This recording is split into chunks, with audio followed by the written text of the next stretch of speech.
कई बार हम लोग व्यवहार में जब जाते हैं जी। कार्य क्षेत्र में, तो उसमें इतना अधिक फँस जाते हैं जो परमार्थ के लिए अपने लिए समय नहीं निकलता। बिल्कुल।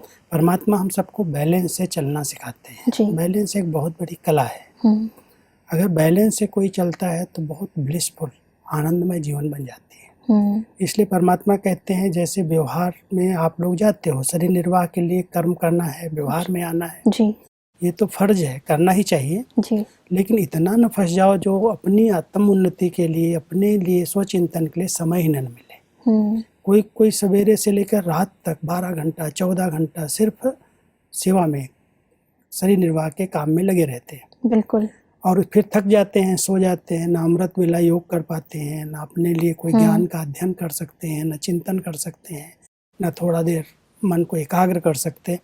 तो लाइफ़ नहीं है। बिल्कुल। तो परमात्मा तो हम सबको आनंदमय जीवन जीना सिखाते हैं हुँ, कि बच्चे करो, जो शरीर निर्वाह के लिए करना है तो कम से कम 8 घंटा दो, जी। लेकिन 8 घंटे आत्म उन्नति के लिए भी दो, बैलेंस से चलो। सर मेजॉरिटी लोगों के साथ यही है कि दिन के आदि से लेकर एंड तक कुछ ना तो कुछ चलता रहता उसके है। कारण उनको टेंशन होता है। बिल्कुल। थोड़े दिन तो चल सकता है व्यक्ति, लेकिन सदा काल तो नहीं चल सकता है ना। इसलिए कभी-कभी देखो तो कितना डिप्रेशन में चले जाते हैं, नींद नहीं बराबर आती है, हुँ, शरीर बेकार हो जाते हैं।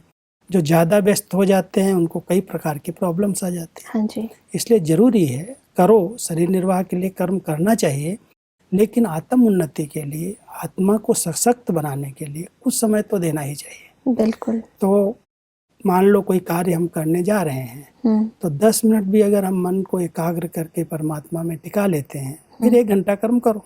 जी, तो ऐसे बीच-बीच में आत्म उन्नति का कुछ न कुछ उपाय करना चाहिए। हुँ, कोई अच्छा स्लोगन हो, उसको चिंतन में लाओ, कोई सामान ले लो, कोई अच्छा चिंतन करो ताकि व्यर्थ बातों से इधर-उधर बुद्धि भटकना बंद कर दे। बिल्कुल। और मैंने देखा है जिनके पास थोड़ा समय भी मन को सशक्त बनाने के लिए समय है ना, जी। मन को एकाग्र करते हैं, उनके कार्य भी बहुत जल्दी हो जाते हैं। हुँ, 4 घंटे का काम आप 2 घंटे, 1.5 घंटे में भी कर सकते हो। हुँ, लेकिन मन की स्थिति बड़ी अच्छी चाहिए, जी। शांत मन होगा तो अपने आप सब काम ऐसे-ऐसे होते जाएँगे फटाफट। हुँ, तो इतना टेंशन लेने की ज़रूरत नहीं है। अगर हम व्यवहार करना चाहते हैं, कार्य व्यवहार में आना है, जी, तो हम भी उस समय भी अपने मन की स्थिति को बहुत एकाग्रचित्त, स्थिर रख करके परमात्मा को साथी बना करके फिर करें, तो मैं समझता हूँ दोनों का बैलेंस बहुत अच्छा रह सकता जी। इसी से संबंधित परमात्मा कहते हैं कि धन की वृद्धि करते हुए याद की विधि भूलनी नहीं चाहिए। याद की विधि और धन की वृद्धि दोनों साथ-साथ होना चाहिए। इसको कहा जाता है लौकिक स्थूल कर्म भी कर्मयोगी की स्टेज में परिवर्तित करो। सिर्फ कर्म करने वाले नहीं लेकिन कर्मयोगी हो। कर्म अर्थात व्यवहार, योग अर्थात परमार्थ। वही है कि अगर आज धन कमाने के पीछे लोग कितना मेहनत करते हैं, कितनी भाग-दौड़ करते हैं। जी, धन आवश्यक है क्योंकि धन के बिना परिवार सुखी नहीं रह सकता। इसलिए ज़रूरी है लेकिन इतना धन के पीछे न लग जाएँ, जो याद की विधि भूल जाए, परमात्मा को हम याद ही न कर सकें। हुँ, तो याद करके अगर हम धन कमाएँ, तो धन भी अच्छा आएगा, सही दिशा में आएगा।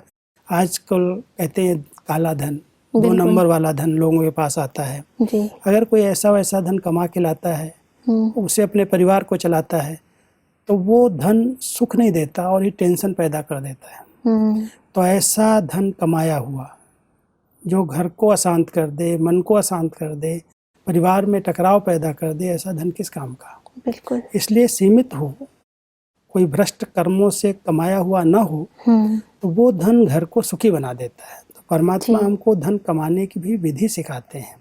जितना हम याद में रह करके कोई कर्म करते हैं और उससे धन आता है, हुँ, तो वो श्रेष्ठ धन है। स्वार्थ से नहीं है, किसी को ठगने के लिए नहीं है, लेकिन एक बहुत शुभ भावना से शरीर निर्वाह के लिए कर्म करना पड़ता है, किया और जो कमाई हुई उसको बैलेंस से चलाया। हुँ, आज कई कहते हैं आपकी हम कमाई दुगनी कर देंगे। मैं कभी-कभी सोचता हूँ, कमाई तो दोगुनी हो गई, पैसा डबल आ गया, लेकिन उस पैसे का सदुपयोग करना सिखाया। आज व्यक्ति के पास पैसा है तो पैसा लगा कहाँ रहा है? हुँ, कितने पाप कर्म कर रहा है पैसे से। इसलिए परमात्मा हम सबको कहते हैं कमाई को, धन को यूज करने की कला चाहिए। आज किसी के पास खूब पैसा है, शराब में जा रहा है, कबाब में जा रहा है, इधर उधर की बातों में जा रहा है, नष्ट हो रहा है। बिल्कुल। तो परमात्मा ने हमें पैसे को भी यूज करना सिखाया, कहीं भी एक पैसा भी व्यर्थ न जाए, नहीं तो वो भी हिसाब किताब बना देता है। बिल्कुल। तो धन चाहिए, जरूरी है, होना चाहिए, लेकिन धन के पीछे इतना मन न लग जाए जो मन मना भाव होना ही भूल जाए।